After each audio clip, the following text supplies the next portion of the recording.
appeared to be coming out of his media slump, but let's talk about his career. He's been struggling. The 49ers are riding their third two-game losing streak of the season with their playoff hopes fading. They visit Seattle on Sunday, where Colin is 0-3 as a starter, including the playoffs. We all remember those games, don't we? I'm talking to Jerome Bettis here.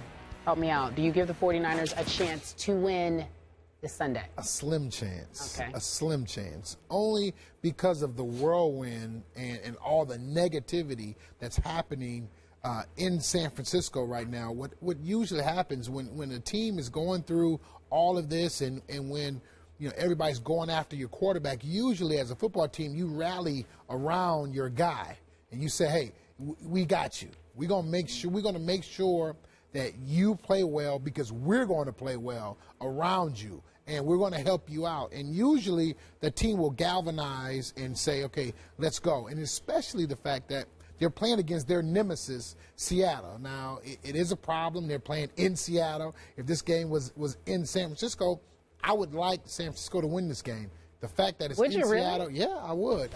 Under these circumstances. Okay.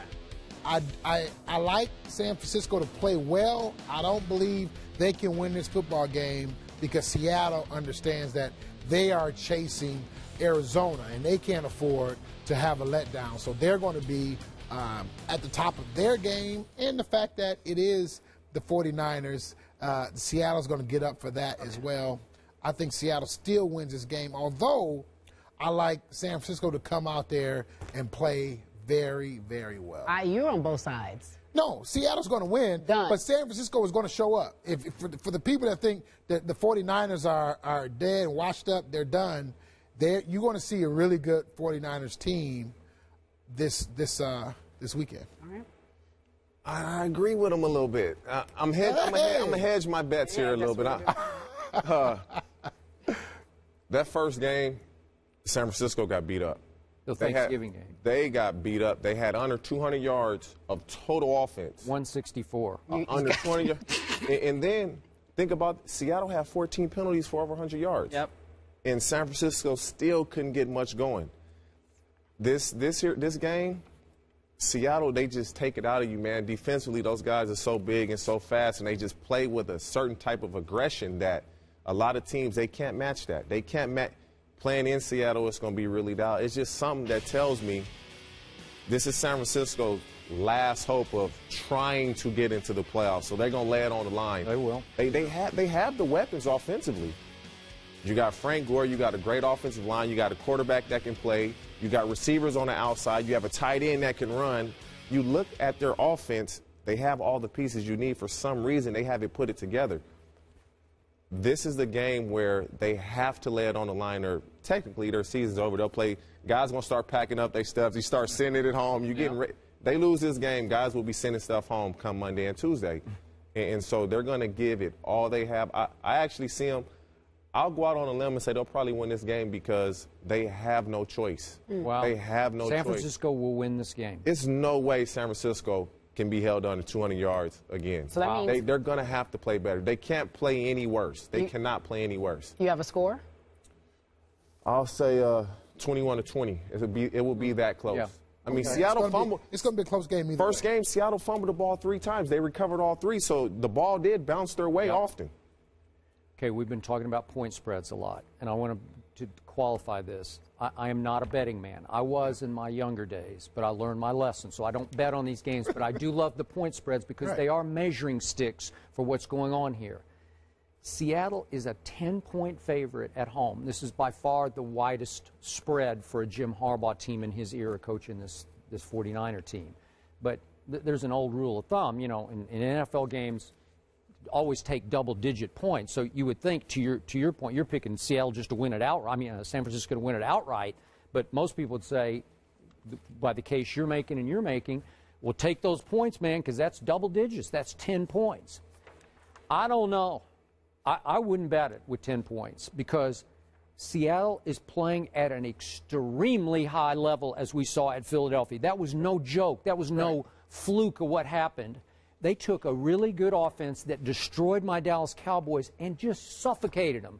They couldn't even get out of the blocks. They couldn't convert a third down. And you pointed out, I mean, they had a hard time rushing the passer early. Now Michael Bennett is just flying off that edge at people, and Averill from the other side, and man, every time I look up, our guy Bobby Wagner is knocking somebody down. They fly to the football. Well, that's hard because the 49ers, they got internal issues. Let's just be honest about it. Because the coach, I think, is a lame duck. I don't know exactly what's going to happen. Maybe he's going to be traded somewhere, but it's a very troubled relationship between the head coach and the front office. And it becomes a troubled locker room where they lose a little hope and a little heart. And I get it. It's arch rivals, it's division, and your points are well taken. If there's heart left in this locker room, you know what I mean? Like, are you sure they haven't already started sending stuff home because they just know it's over? Right. They just know they're not the 49ers of last year? Man. No, You look at. I don't believe they think it's over. No. From the standpoint that they have an opportunity. They still have an outside chance Sure, they to have an get outside into chance. the playoffs. I mean, I think they play Arizona the last game of the season, I believe. So, I mean, they still have an outside chance if they can win these football games. Okay. Yeah. Also, you have to understand they're a divisional opponent, right? So they understand what they're going to see, what they're going to get, the type of intensity that Seattle brings. Right. They understand that. They know they have to match that intensity. Now, the team that they had the first game they played, is not the same team. They got some guys back. They got some guys playing. Now, they're not playing better by any stretch of the imagination, but they understand that this is their moment. And when you have a team that understands that and understands who they're playing against, they have a chance. Also, the Seattle Seahawks beat up on the 49ers the first time they played. They sure did. And TJ, you can kind of help this. When you play a team once already and you beat up on them, you say you don't face them the same way that they would look at playing the Eagles, who was a team that they weren't familiar with. So they got up for. This is a team you feel like you're gonna beat up on them again. Yeah, you think, these are the step kids. We're gonna beat up on them. Okay. You know what I would like to see? I would like to see the 49ers. I'm sitting here thinking, why have they struggled? If you look at what they have defensively, I would like them to get Aldon Smith, Justin Smith, Ahmad Brooks, and a youngster from Pitt on a D-line at the same time. It's because Ahmad Brooks is a big boy. He played with me in Cincinnati. Yeah, he's tough. They just didn't play him. But Ahmad Brooks can play. He can play inside if need be because he's that big. Get those 4 guys on the D-line. That's taking a page out of Seattle's book. They get 4 athletes out there, rush the passer, and let's go because they're big, they're physical, and they're fast. I would like them to do something of that so you can get your best pass rushers on the field on third down.